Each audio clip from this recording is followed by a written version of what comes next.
बोलो श्री वृंदावन बिहारी लाल की जय। जय जय श्री वृंदावन बिहारी लाल की जय। श्री राधा रमण बिहारी लाल की जय। चौथा अध्याय गोकर्णोपाख्यान। आज हम गोकर्ण की कथा और धुंधगारी की कथा श्रीमद् भागवत महात्म्य में बताएंगे।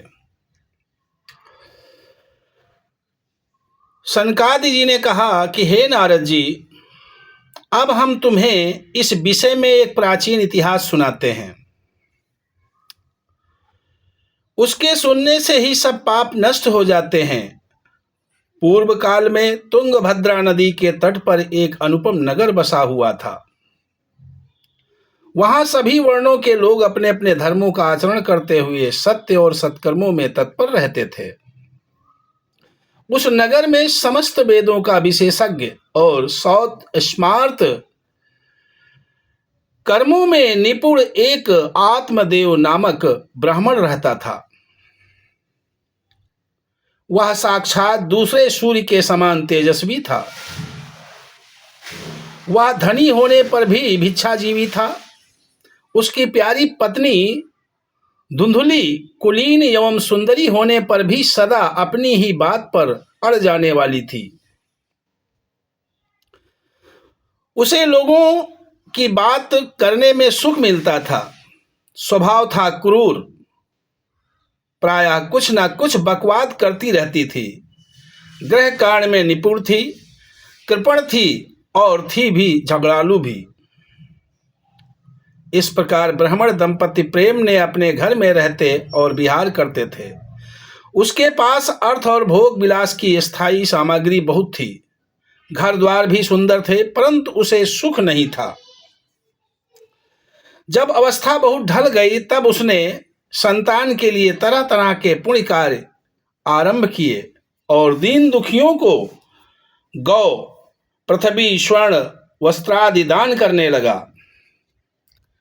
परंतु इन सबसे क्या होने वाला? जो भी करना चाहिए शुरू से ही प्रारंभ करना चाहिए। आत्मदेव बहुत दुखी थे। एक दिन उधर से एक ब्राह्मण निकले और आत्मदेव जी से पूछा कि हे ब्राह्मण देवता, रोते क्यों हो? ऐसी तुम्हें क्या भारी चिंता है? तुम जल्दी ही मुझे अपने दुख का कारण बताओ। ब्राह्मण ने कहा, हे प्रभु, मैं अपने पूर्व जन्म के पापों से संचित दुख का क्या वर्णन करूं? हे प्रभु, मुझे सब सूना ही सूना दिखाई देता है। मैं प्राण त्यागने के लिए यहां आया हूं। संतानहीन जीवन को धिक्कार है, संतानहीन ग्रह को धिक्कार है, संतानहीन धन को धिक्कार है और संतानहीन कुल को धिक्कार है। सन्यासी ने कहा, सुनो, मैंने इस समय तुम्हारा प्रारब्ध देखकर निश्चय किया है कि 7 जन्म तक तुम्हारे कोई संतान किसी प्रकार नहीं हो सकती। ब्राह्मण ने कहा, महात्मा जी, विवेक से मेरा क्या होगा?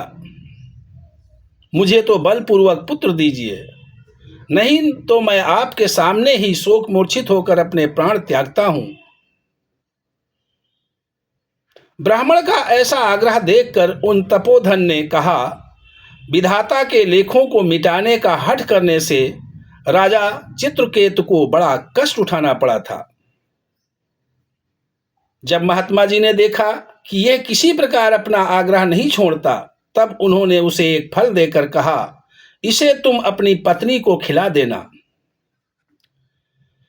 इससे उसके पुत्र होगा। तुम्हारी स्त्री को 1 साल तक सत्य, शौच, दया, दान और एक समय एक ही अन्न खाने का नियम रखना चाहिए।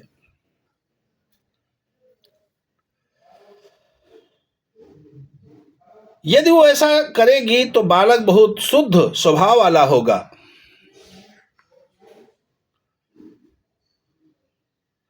यूं कहकर वे योगीराज चले गए और ब्राह्मण अपने घर लौट आया।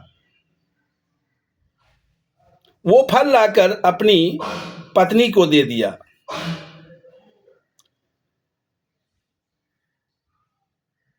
पत्नी ने अपनी सखी से कहा कि ये फल मैं तो नहीं खाऊंगी। फल खाने से गर्भ रहेगा और गर्भ से पेट बढ़ जाएगा, फिर कुछ भी खाया पिया नहीं जाएगा।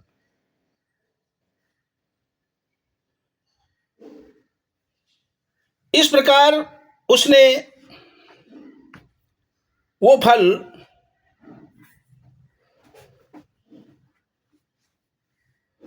अपनी सखी को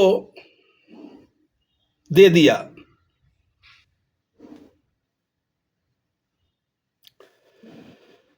मन में ऐसे तरह तरह के कुतर उठने से वो फल नहीं खाया, और जब उससे उसके पति ने पूछा फल खा लिया तो उसने कह दिया कि हाँ, खा लिया। एक दिन उसकी बहन अपने आप ही उसके घर आई।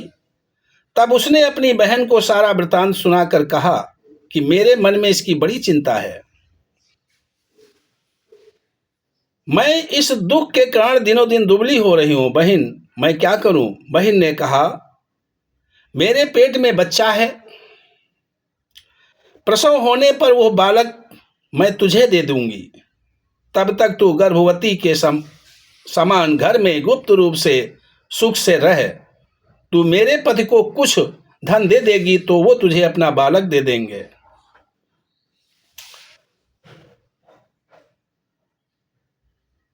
इस समय इसकी जांच करने के लिए एक फल गौ माता को खिला दे। ब्राह्मणी ने स्त्री स्वभाववश जो जो उसकी बहन ने कहा वैसे ही सब किया। उस स्त्री के पुत्र हुआ। उसके पिता चुपचाप लाकर उसे धुंधली को दे दिया। आत्मदेव पुत्र उत्पन्न होने पर खुशी से फूले नहीं समाये। इसके बाद माता धुंधली ने उसे बालक का नाम धुंधकारी रखा। 3 महीने बीतने पर उस गौ के भी एक मनुष्याकार बच्चा हुआ। वह सर्वांग सुंदर, दिव्य, निर्मल और स्वर्ण की सी कांति वाला था। उसे देखकर ब्राह्मण देवता को बड़ा आनंद हुआ। आत्मदेव ने उसके सारे संस्कार किए। कैसे आश्चर्य की बात है कि गौ के भी ऐसा दिव्य रूप बालक उत्पन्न हुआ है। कुछ काल बीतने पर दोनों बालक जवान हो गए। उनमें गोकर्ण बड़ा पंडित और ज्ञानी था। धुंधकारी बड़ा ही दुष्ट निकला। इस प्रकार धुंधकारी अपनी दुष्टता करता रहा। वेश्याओं के जाल में फंसकर उसने अपने पिता की सारी संपत्ति नष्ट कर दी। एक दिन माता पिता को मार पीट कर घर से सब बर्तन भांडे उठा ले गया।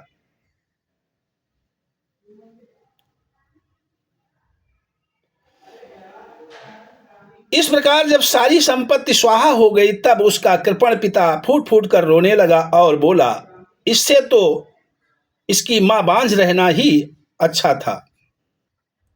कुपुत्र तो बड़ा ही दुखदाई होता है। अब मैं कहां रहूं, कहां जाऊं? उसी समय परम ज्ञानी गोकर्ण जी वहां आए और उन्होंने पिता को वैराग्य का उपदेश करते हुए बहुत समझाया। यह अत्यंत दुख स्वरूप और मोह में डालने वाला है। पुत्र किसका, धन किसका, स्नेहवान पुरुष रात दिन दीपक के समान जलता रहता है। गोकर्ण के वचन सुनकर आत्मदेव वन में जाने के लिए तैयार हो गए। कहा, बेटा, वन में रहकर मुझे क्या करना चाहिए, ये सब विस्तार पूर्वक कहो। गोकर्ण ने कहा, पिताजी, ये शरीर हड्डी, मांस और रुधिर का पिंड है। इसे आप मैं मानना छोड़ दें। स्त्री पुत्रादि को अपना कभी न माने। इस संसार को रात दिन क्षण भंगुर देखें। इसकी किसी भी वस्तु को अस्थायी समझकर उसमें राग न करें। बस एकमात्र वैराग रस के रसिक होकर भगवान की भक्ति में लगे रहें। भगवत जन ही सबसे बड़ा धर्म है। निरंतर उसी का आश्रय लिए रहें। अन्य सब प्रकार के लौकिक धर्मों से मुख मोड़ लें। सदा साधुजनों की सेवा करें। भोगों की लालसा को पास न फटकने दें तथा जल्दी से जल्दी दूसरों के गुण दोषों का विचार करना छोड़कर एकमात्र भगवत सेवा और भगवान की कथाओं के रस का ही पान करें। इस प्रकार पुत्र की वाणी से प्रभावित होकर आत्मदेव ने घर छोड़ दिया और वन की यात्रा की। वहां रात दिन भगवान की सेवा पूजा करने से और नियम पूर्वक भागवत के 10वें स्कंध का पाठ करने से उसने भगवान श्री कृष्णचंद्र को प्राप्त कर लिया। सो बोलो श्री वृंदावन बिहारी लाल की जय। जय जय श्री वृंदावन बिहारी लाल की जय। जय जय श्री राधे श्री राधे।